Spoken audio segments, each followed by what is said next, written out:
Hey guys, it's Kathy. I want to do more embroidering, and I made a commitment to do that. Started a project, and now I'm starting to bobbin all of my threads, which is something I haven't gotten to the point of doing before. I'm figuring out the easiest way to do that because it seems like such a monumental task when you have all these. You're like, I don't want to spend all my time doing that. Like, how can I make this easy? I don't want to buy anything if I don't have to. And I have plenty of cardboard. Plenty. And you don't have to buy any of those little bobbins. I'm going to show you how I'm doing it. And it's working out awesome. And you can avoid having a lot of tangly things like this in this method. So I'm going to show you how to do it right now. So we have our threads and we need to bobbin these, and we don't want to buy the ones at the store. When you have a cereal box, you don't need to do that. These little ends, like the sides of it, are really good for this because they're like the perfect width. So I'm just going up along. You can do this with paper cutter too if you want, a guillotine one. Cutting off the ends, cleaning it up. Okay, step one. Super easy. Okay, little square. Perfect. Easy peasy. Now we're gonna just make a little notch. So we're gonna do this. Show you how to do it. So make 4 little notches. This is where we're gonna spool our embroidery thread. And that's easy. Super simple. You can just do a whole bunch of these and then have them for the next time you buy more thread. So little notch there for where we're gonna seat the end of the thread. And then I do a little notch like that. And then just a tiny bit up like that. It's going to keep the thread in any direction. It will be nice and locked in there. So here, now we're going to go to my lap because we all have a lap. We're all sitting in a chair. We got a lap.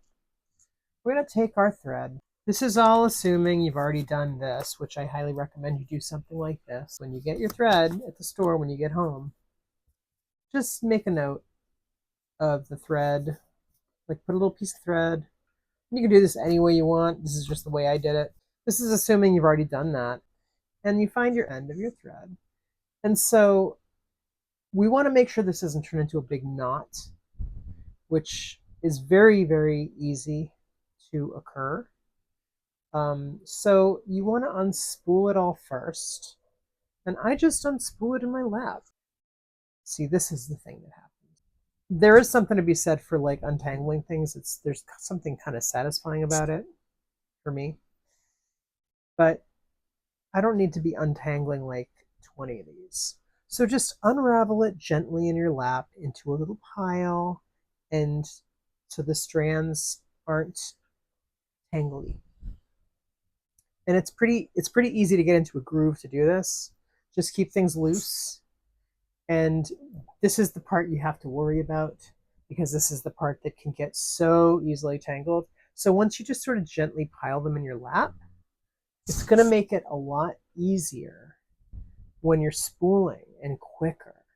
Because just spooling from like this is it's going to cause a problem. Everything's going to get all knotted. So we don't want that. We want to avoid that. I just spent like 25 minutes unknotting one, which was kind of fun, I have to admit. I get a weird sense of satisfaction out of doing it. It's kind of fun for me. It's like a weird puzzle. But I don't need to be doing more than one of those. Because that's just a waste of time. I could be using my time more effectively elsewhere, like embroidering, right?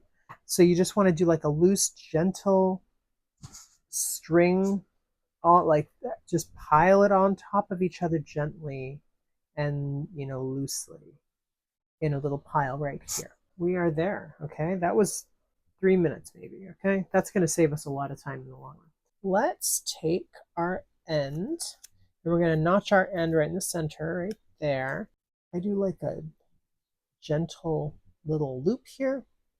There's different ways you can do this. You can trade off so you don't, overuse a part of your arm or whatever, or your wrist, but you can do this way and just go, go, go. And it gets done. It gets the job done, and it gets it done like fairly quickly and well. And then you can trade off if you get tired.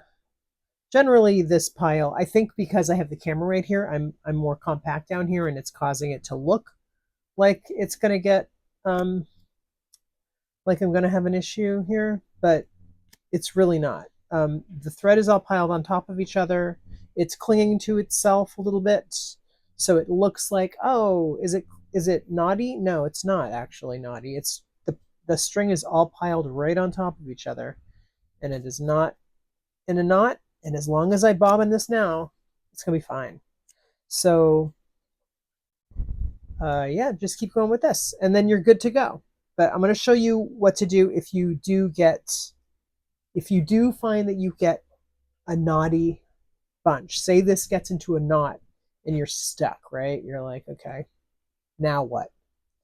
So here's what I've been doing, and it's been working very well for me when I have a big pile of knot here. I bobbin this up to the point where the tangle is pretty much like a tiny bit of leeway.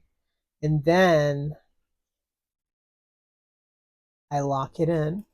I lock it into place, so this is not going anywhere.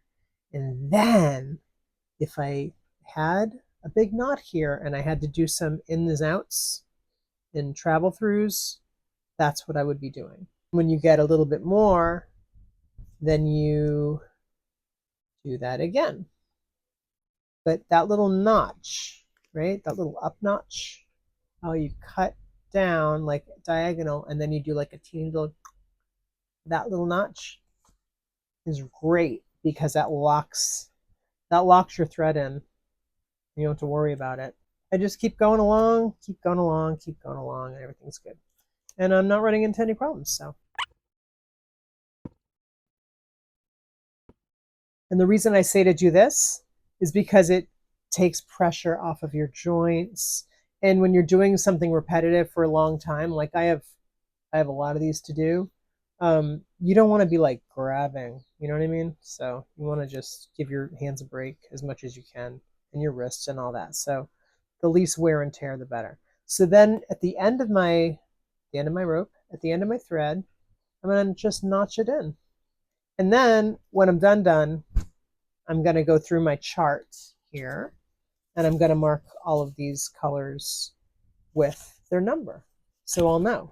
And here's a tip too. When you get your floss, right? And it has these two little things on the end, you just take them off. And now you're going to unravel. Find the center. And then, so get like that. Get the center of it. So you can just have your little hand spool and then pile them into your lap gently. And then you're good to go. Hope this video helped you. If you're a noob like me and you needed some help to quickly and effectively do this. If you like this video, please hit the like button. And if you like more creative content from me, please subscribe. Thanks for watching, and I'll see you in the next video. Bye.